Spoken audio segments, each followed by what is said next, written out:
Sometimes you'd be at home the night before going, oh no, what am I going to go do tomorrow? So what made you actually want to start? It can be hard because people go in and quote really, really cheaply. Do they? Yeah. An honest person it's really hard to try and maintain that. Yeah. Was that a hard decision? Like, was that a scary decision at the time? Or Yeah, I hate people getting a bad deal as well. So it's what is a root sausage? 13 or 14 million views on it. Yeah, it's everything. The client's experience is everything. I say to all the guys, Why do you think some trades businesses stay small? it's disgusting actually. So today I'm joined by Rowan from Yarra District Plumbing. Thanks, Rowan, for joining me. No worries. So I want to start with what made you get into plumbing? Hands-on job, dirty job. I did work experience as a plumber in year 10. Okay, yeah. And it was a pretty good experience. We did a whole range of digging holes with excavators and driving around in a ute full of tools seemed like a good thing at the time. So what made you actually want to start your own plumbing business? I felt like I was ready. I'd spent a good 6 years in the trade learning off others, finished my apprenticeship for a couple of years and thought I could have a fair crack at going out on my own and doing my own thing. Yeah, so it was about 6 years into So I plumbing. did 4-year apprenticeship and then did a heap of night schooling afterwards to get licensed and then went out on my own after an extra couple of years, yeah. Yeah. Was that a hard decision? Like, was that a scary decision at the time? It was a little bit scary, yeah. You kind of got to have a little bit going on in the background while you're still working with your other boss and try and do your own thing on weekends and at night time, yeah. Okay, just to like build up the clientele and stuff. So how did that first year in business go?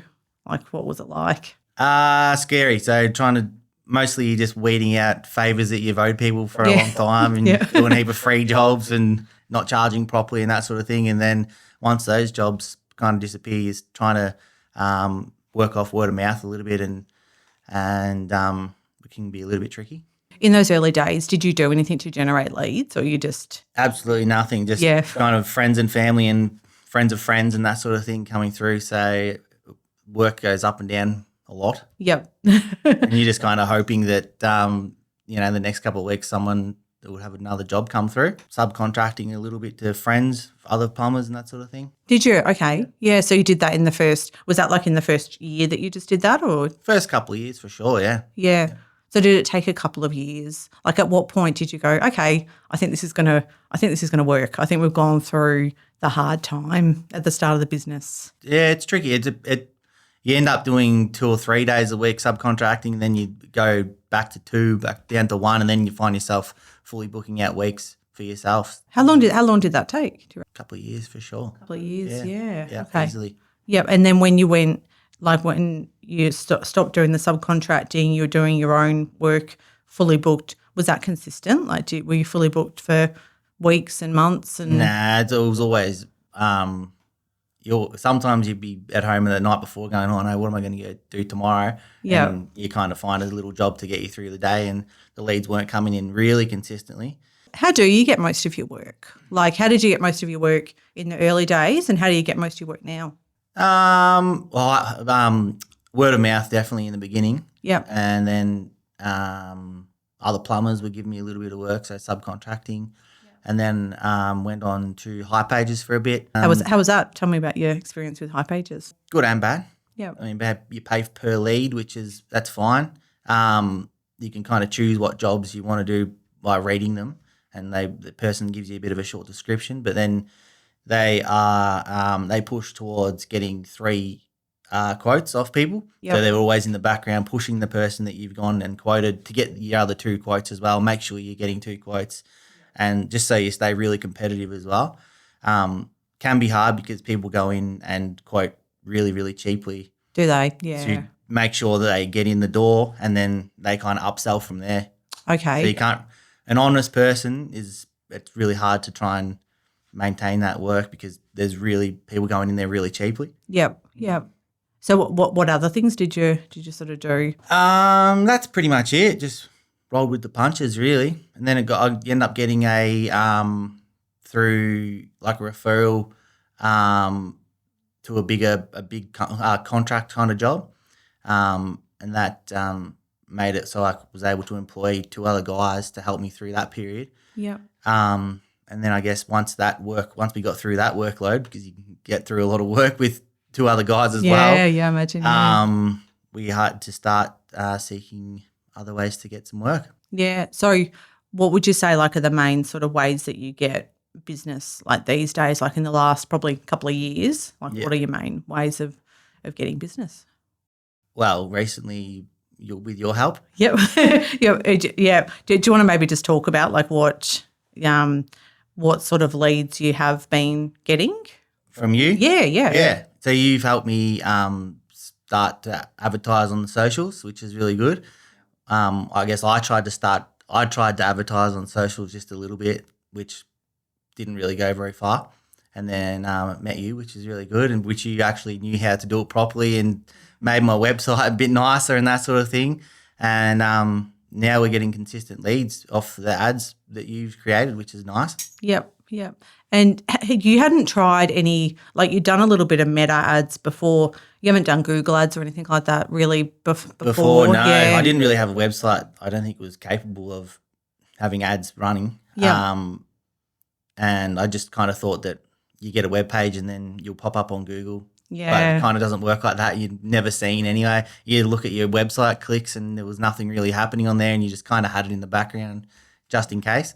Yeah. And I think too, plumbing is a very high competitive industry. You know, there's lots of plumbers out there, you know, so you kind of got to do something a little bit different, which is what we've done with the Meta ads. Yeah, for sure. Yeah. There's rumours of the bigger plumbing companies spending hundreds of thousands of dollars, you know, a week or a month or whatever it is, which the small guys like us can't really keep up with. Yeah. So you really have to have your ads in line and doing the right thing and all the right wording and, you know, the right audience to actually make it work properly. Indeed, yeah. And I think we've really sort of hit the mark now. I won't sort of go into too much detail about like the specific ads and stuff, but I feel like the ads that we've got running at the moment are working really well, in the whole process from lead to converting jobs. I might just talk about, the process. Like, is there any advice that you could give for people out there on how you actually convert your jobs and how you get so many leads and how you convert them into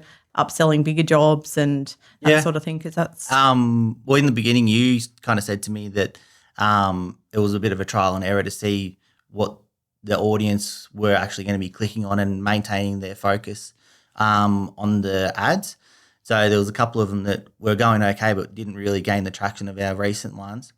So it was good to see constant people ringing up through the most recent ads, which is pretty cool. But so we go out with you, help us contact the clients, book them in, and we are able to go out on site, do the job, have a good chat with the guys, and even on site we can we just have a general chat with them, and very often they have other plumbing jobs on site as well that we help quote and then do the job even on the spot at their house once we get there. So the clients that we've been getting through social media and through the webpage and that you've been qualifying have been really good quality clients. That's good to hear. That's what I like to hear. I think too with your business as well, like you've got a very trustworthy sort of nature about you, very friendly, and I think that really comes across when you're meeting with clients. You know, it's not often that you go and meet with clients and they're not happy with you.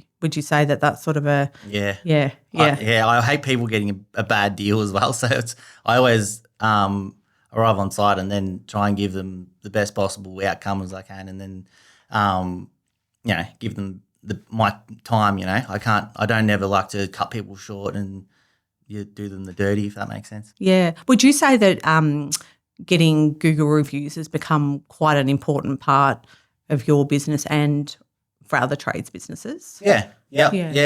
I was never really good at asking for Google reviews. Still not very good at it. But it's kind of fun getting a good Google review because you look back at the job you've done and you're kind of proud of it, and then it just disappears into the background. But then there's a Google review that comes through later on, and it's it makes you feel proud of what you've done, and it's good. Yeah, I think especially the ones where like there was a good Google review from a client of yours where you'd gone out and I think it was a drain clean. It turned into a root sausage. We might even touch on a root sausage as well. And then he put photos up on the Google review, wrote a big blurb, and it dealt with a number of different plumbers, said how great you were. I mean, that's got to be good in business and kind of make you feel good. Yeah. Doesn't it? Yeah. Even friends have seen that review as well, so they've brought it up as well. So Have they? That's yeah. Well, what is what for people who maybe aren't plumbers that do listen to this? What is a root sausage? Because I know this is like your ultimate, what you're searching for on a daily basis with you and your team, isn't it? Well, we enjoy unblocking drains, and so a root sausage is a root that is grown inside of a drain and can go, and it grows super duper long down the drain. And if we can't unblock it with our drain cleaning equipment and it has to be dug up, we'd love to cut the drain open, find the root sausage, start pulling it out, and just keep pulling it, and it comes out a nice, massive, big, long, drippy, yuck, gooey root sausage. It is gross. Yeah. And look, some of the homeowners don't like seeing it, but I still walk up with like a big trophy and say, "Look what I got out of your drain." Really? It's gross and it's going everywhere, but that's what we love doing. I think too with that, like we might just talk about as well, like the social side of things, because you're sort of quite active on socials. You've got your TikTok and that sort of thing as well. And before we started working together, you had a video that was of I'm not sure if it was you or one of your team actually pulling out a root sausage, and it got, how many views did that get? 13 or 14 million views on it. Yeah, so that is just crazy, isn't it? Like, strange. People just love watching. I have to say, I've watched that video, I reckon probably 40 or 50 times just on repeat, because there's something really satisfying about watching that sort of thing. So would you say, like, for other plumbers or even other tradies that are not on socials, like, do you reckon that's something that's good to get on board with? It's an important part of the business. Like, what would you say about that? Yeah, for sure. Because I used to take a lot of videos just for our own sake. Yeah. But and had a bit of a backlog of videos and photos of what we get up to. Yeah. But now actually being able to use them and people seeing them, it's made me realise that people actually do want to see what you're doing in every day, because it might not be so interesting to you, but other people seem to find interest in it. It could be anywhere in the world as well, so not just Australia. Yeah. That people can see what you're up to. I think it does help with qualifying leads too, because people are, they're looking to work with plumbers. They don't know what you do, and if they can actually see, oh, okay, well, this is the process of what they do. Yeah. Then it sort of qualifies, and by the time they're actually needing to get a plumber out, they've kind of seen what you do and how you do it. Yeah. Yes. A lot of the time, a drain looks the same as any other drain to house owners. So if they can see a drain that looks similar to their drain and we've fixed it, they're more likely to ring up and to try and hire us, aren't they? Yeah. It's interesting. I want to sort of touch on like the business side of things. So, like, what would you say some of the biggest challenges that you've had being in business over the years? Like, and how many years have you been in business? Must be 17-ish. Well, I've been a plumber for 17 and 10 years by myself or something like that. Yeah. What would you say some of the biggest challenges are of being in business? Bookkeeping has not been a good one. Yep. I mean, you've got someone that does that for you now, don't you? Yeah. Yep. So that's always, for friends that don't have a bookkeeper, I always edge them on saying, get a bookkeeper. Just to make sure there's money coming in and out. That's a good thing. Paying your proper tax and all that sort of thing is, because that catches up to you. That caught up to me, which wasn't a fun bit. But then on the straight and narrow now, which is good with a bookkeeper. Yep. Lead generation is also a good one. It was always hard in the background to be, especially with me. I like to be on the tools and actually on working, not in the office. So someone in the background contacting leads, follow-ups of quotes, and lead generation is pretty important, because after a day's work on the tools, you don't really have the energy to go home and get online and start posting things on social media and following up quotes and clients. And with that, I know there's a lot of tradies that's what they do. They're on the tools during the day. Then they've got families. They do dinner, bed, and then they're doing bookkeeping, admin till late at night. Yeah. Yeah. Yeah, I'm guilty of that. Yeah. But it does. It eats into your family time, and your family doesn't want to see you sitting on your laptop at night every night doing the same thing over and over again. And then it is boring. It's boring for me because I'd rather be plumbing. Yes. Um, Yeah. So, and you don't do as good a job as someone that does it every day either. So you're at the end of the day, I'm just a plumber. I'm good at plumbing, so I'm not good at keeping books or social media stuff. So you're better off paying someone else that does a really good job of it. Yep. And then it works a lot better, doesn't it? Yep. And then you doing what you want to do. Yeah. So do you eventually want to get off the tools? Like, is that sort of the goal, is to sort of position it so that you've got the team working, or do you want to be on the tools forever? Yes and no. I do. I love being on the tools because I like problem solving, and you don't get as much problem solving as you would in the field if you were sitting behind the computer, scheduling and doing office work. So I do like working, but it'd be good to have a network of guys on the tools as well, doing other things at the same time as I'm kind of leading hand or that sort of kind of thing. Yeah. So with the team, like, because I know that's a challenge with a lot of business owners, is team, building the team, dealing with people, Yeah. especially some business owners, as the team grows to, 10, 15, is your goal to grow to that many? And what are some of the challenges that you have, like, with managing a team? Like, do you like managing a team?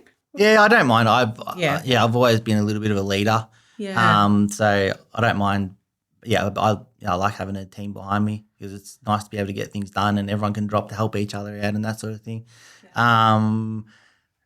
It was hard in the beginning when I first started employing people to actually start trusting them, because you know that the quality of work that you can produce, and that you're being a people's person, you're a bit nervous of sending other people out in the field to represent your company. Yeah, totally. Yeah. So that was a bit nerve-wracking as well in the beginning. So, but you got to kind of put trust in people. And yep. How did you sort of get around that? Like, what did you do to kind of, was it training? Was it like, how did you? just a lot of one-on-one time, I guess, with the guys you employ. So just a lot of working together in the field, seeing how they react to clients as well. So putting them, giving them a bit more responsibility on site. Yeah. And just standing back and watching, and kind of qualifying them in your own mind that they're good enough to be left on their own devices and they can be trusted with clients. Yeah, I think clients it's the number one thing in the business, isn't it? Making sure that the client's experience is good. It's everything. Yeah, the client's experience is everything. I say to all the guys, it just has to, because we make a massive mess on site all the time. I'd say to them, we have to leave the site cleaner than when we came. So we would dig a hole, wreck everything, concrete up, garden wrecked. We have to spend the time, and because all our work's underground, well, a lot of our work's underground behind walls and that sort of thing. You just throw dirt on it, and everyone sees one tap just poking up out of the ground or something, and they've spent all this money on us digging up their whole yard. So you've got to make sure their yard's as good as we can get it back to how they wanted it, if not better. Is that the standard as far as like other plumbers? Like, would you say that? Probably not. Yeah, yeah. Because I know that's a common thing amongst trades, is that often some of them can not leave things in the best sort of condition and nick, after a job's finished. Why do you think some trades businesses stay small? Like, what do you think that sort of holds back some trades businesses and maybe even some plumbing businesses from actually growing their business? Maybe the flexibility of being able to say yes and no to, if you got too much work for one guy, it's easy to say, no, I don't have the work capacity to do any more, and you can sneak off on holidays and have weekends and family time, whenever you want. So I guess if you've got a team behind you working well, you probably can sneak off and do some more of that anyway, with someone making money in the background. Yeah, I think that's important. Is your business like that? Do you think like that? Is that like could you leave your business for a week and it'd tick along? Now more than ever, I think, Yeah. because of leads coming in consistently. Otherwise, I felt like I'd have to stay back and help with lead generation. Otherwise, you've got workers not doing anything, twiddling their thumbs and waiting for something to pop up, and we would just be driving around, doing hipages, stuff like that, and revisiting old clients and just hopefully they've got extra work. But now with consistent leads coming in, I feel like we can all be busy.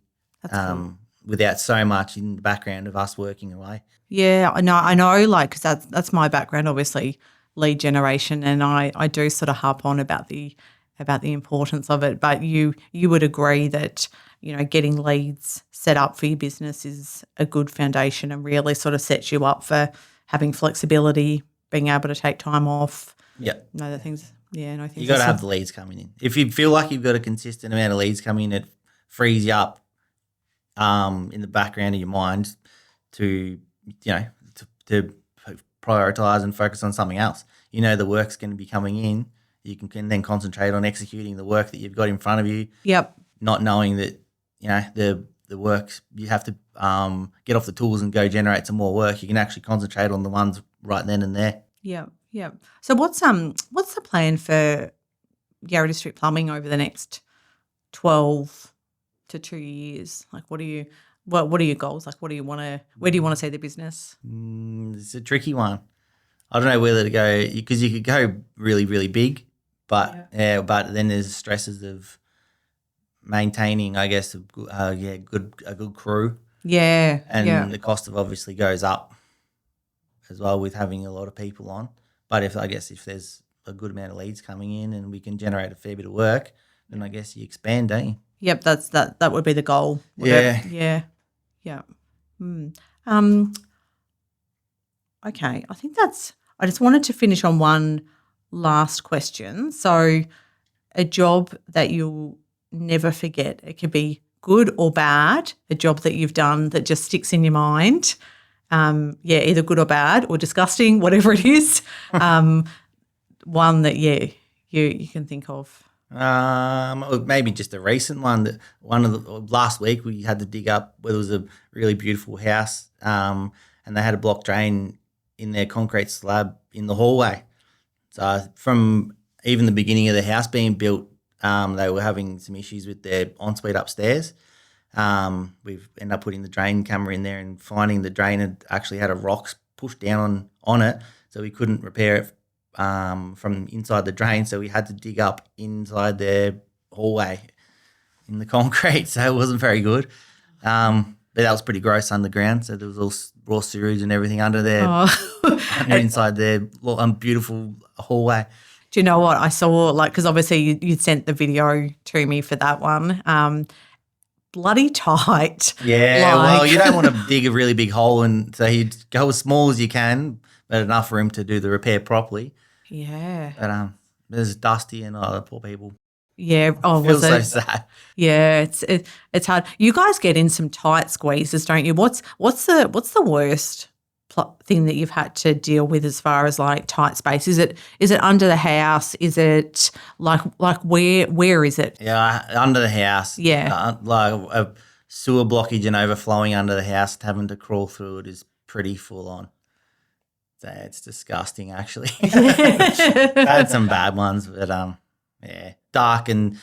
dark places under the house, and you're squeezing up right up underneath the house, and you're crawling through raw sewage, and it's not good. Not fun. Character building. Yeah. Nice. Well, that's it. Thanks. I really appreciate your time.